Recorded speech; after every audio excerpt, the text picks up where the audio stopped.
In the debate, you were asked to clarify if you believe Trump lost the 2020 election. Do you believe he lost the 2020 election?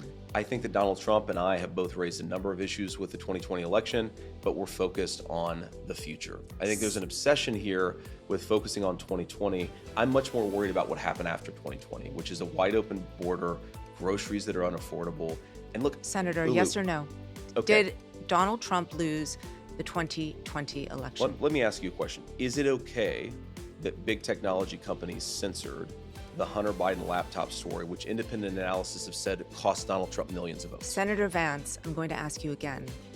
Did Donald Trump lose the 2020 election? Did big technology companies censor a story that independent studies have suggested would cost Trump millions of votes?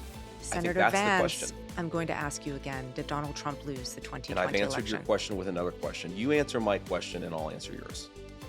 I have asked this question repeatedly. It is something that is very important for the American people to know. There is no proof, legal or otherwise, that Donald Trump did not lose the 2020 election. You're repeating a slogan rather than engaging with what I'm saying, which is that when our own technology firms engage in industrial scale censorship, by the way, backed up by the federal government, in a way that independent studies suggest affect the votes, I'm worried about Americans who feel like there were problems in 2020. I'm not worried about this slogan that people throw. Well, every court case went this way.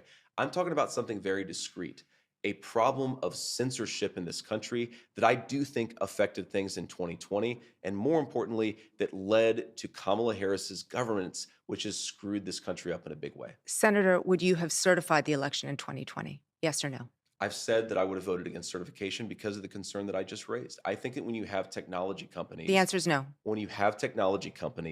censoring Americans at a mass scale in a way that, again, independent studies have suggested affect the vote, I think that it's right to protest against that, to criticize that, and that's a totally reasonable thing. So the answer is no.